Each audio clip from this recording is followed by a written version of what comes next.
no es drogadicto, que yo sepa. Bueno, ¿es una probabilidad que posee? No, simplemente no es cierto que, no es verdad que el doctor Einstein sea drogadicto. Entonces la negación se aplica a la proposición y no al predicado. En todo caso, el estudio filosófico de los conceptos de emergencia, de nivel, etcétera, está todavía en un nivel muy, muy atrasado.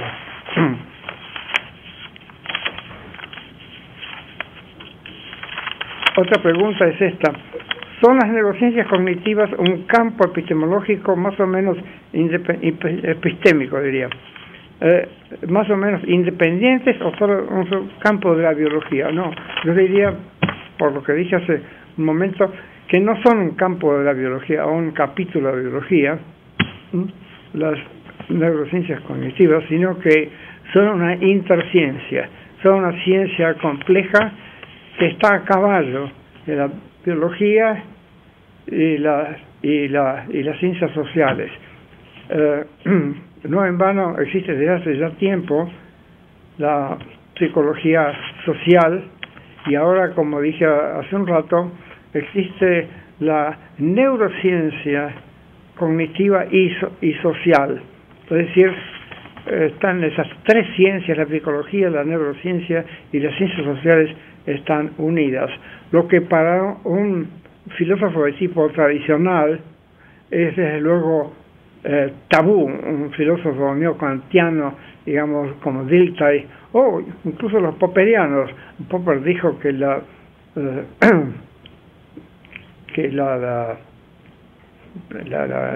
teoría del conocimiento no tiene nada que ver con la psicología ni con las ciencias sociales, ¿no?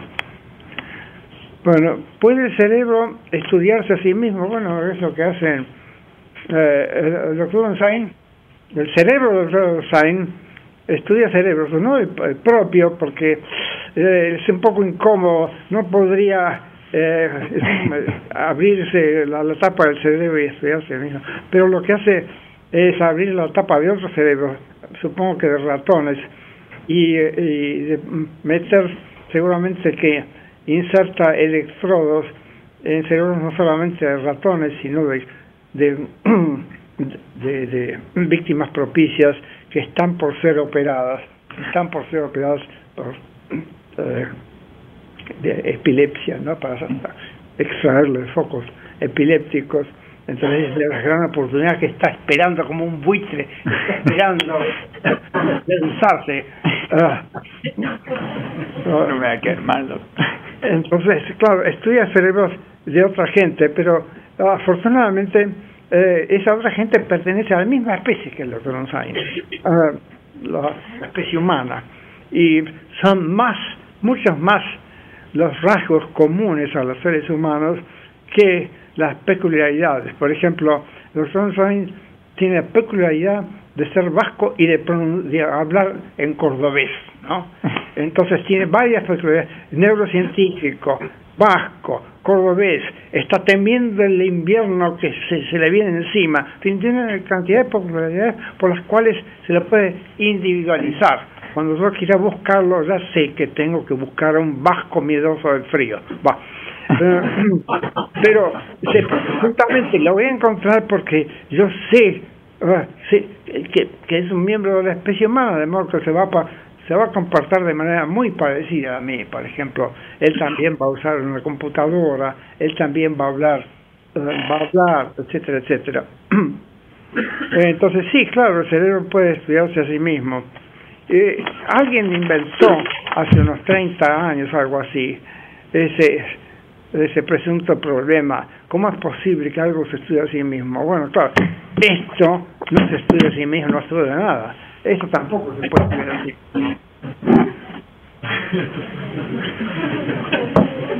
Pero nuestro perro nos estudia a nosotros, está constantemente mirándonos, observándonos. Y se creía hasta hace muy poco que los perros pueden formar lo que los psicólogos llaman teoría de la mente, es decir, que pueden imaginar lo que nosotros estamos pensando, que pueden adivinar nuestras intenciones. Y en efecto, mi perro sí, no sé el de usted, pero mi perro está constantemente viendo, ya se murió el pobre, pero constantemente mirando a ver si yo estoy por salir para poder salir el tras mío conmigo, y a ver si entonces muchos animales se les atribuyó hasta hace muy poco la capacidad de formar teoría de la mente. Eso indudablemente es una capacidad que tienen los chimpancés, en particular los bonobos, pero hace muy poco vi un paper de la semana pasada, creo, que negaba esa capacidad a los perros. No estoy convencido, pero en todo caso hay otros animales, además de nosotros, que a partir de los 3 o 4 años empezamos a atribuir procesos mentales a otra gente. Es algo que se va aprendiendo y que es indispensable para poder comportarse, para la conducta social, ¿no? ¿Es la conciencia un estado cerebral o un estado de ciertos estados cerebrales? La expresión estado de estado no tiene el menor sentido. Entonces, la conciencia sí es un estado cerebral. Es uno de los estados en que puede estar el cerebro, y saber perfectamente cómo se va graduando. William James observó ya en sus principios de psicología, publicado hace 119 años, pero que todavía se lee con provecho. William James observó que hay grados de conciencia y que uno los va ganando a medida que se va despertando, y los va perdiendo a medida que uno se va durmiendo o que está sujeto a anestesia, ¿no? Esos son los pocos procesos interesantes cuando uno lo somete a una operación, ¿no? Observarse a uno mismo, ver cómo se va perdiendo la conciencia a medida que va haciendo efecto el anestésico. Entonces sí es un estado cerebral. Existe la conciencia, existe un centro de conciencia. Hasta hace poco se creía que podía existir un centro de conciencia. Ahora el consenso es más bien que no, que se necesita toda la corteza cerebral y desde luego el tallo, muchos otros órganos del cerebro para estar consciente. Y esto nos remite al problema de la organización cerebral, de la localización de funciones y de cómo esos distintos subsistemas del cerebro, aunque son distintos, están relacionados entre sí, de modo que cada vez que funciona uno de ellos también funcionan otros. La reflexión filosófica, como dice Russell, se ocupa de responder a aquellas preguntas para las que todavía no hay respuestas científicas. Pregunta, ¿es así o tiene la reflexión filosófica un campo de preguntas propias? Bueno, si usted pregunta qué es la mente a un neurocientífico o a un psicólogo, le dirá, bueno, ese es un problema muy vasto, es un problema en realidad filosófico. Si le preguntas, y hace preguntas puntuales, por ejemplo, en qué consiste la percepción visual, o en qué consiste la memoria episódica, etcétera, va a poder darle respuestas precisas. Pero, ¿qué es la mente? Es un problema típicamente filosófico, como lo es también, ¿qué es la energía? Por ejemplo, si usted le pregunta a un especialista en mecánica qué es la energía, le va a hablar sobre los distintos tipos de energía mecánica, por ejemplo, la energía cinética o la energía elástica, pero no sabrá nada, o no tiene necesidad de saber nada sobre energía nuclear o sobre energía electromagnética.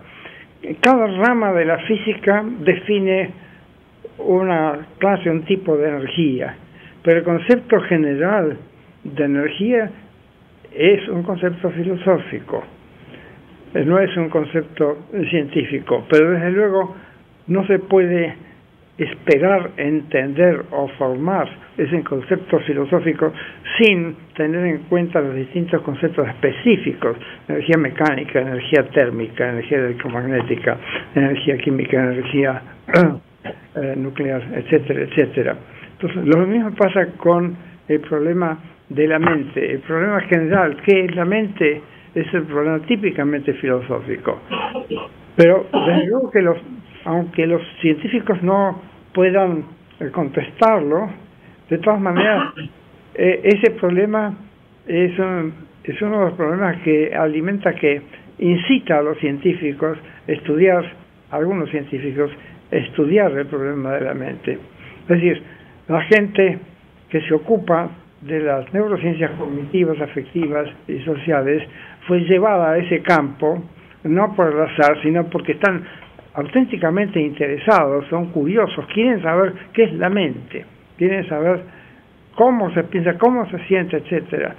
Y desde luego se especializan, pero el problema filosófico está ahí, y es el que viene suscitando el interés de toda la gente que se ha ocupado del mismo, con excepción de los filósofos que creen que no se puede resolver, los filósofos nihilistas, digamos.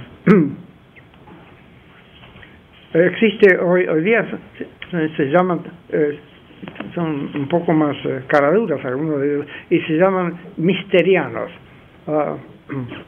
Hay un tal Colin McGinn, es un inglés que enseña en Estados Unidos, que se llama Mysterian a sí mismo, porque dicen: yo admito que la mente es natural, que no tiene nada de sobrenatural, ni etcétera, pero afirmo que es y será para siempre un misterio. Eso es misteriano. El primero en afirmar eso fue nada menos que el fundador de la electrofisiología, Émile Dubois-Reymond, 1879, algo así, usted recordará. Dijo: ignoramos et ignorabimus, ignoramos e ignoraremos para siempre qué es la mente. Pero él fue el primero en meter electrodos en neuronas y en registrar el firing, el disparo, las descargas de las neuronas.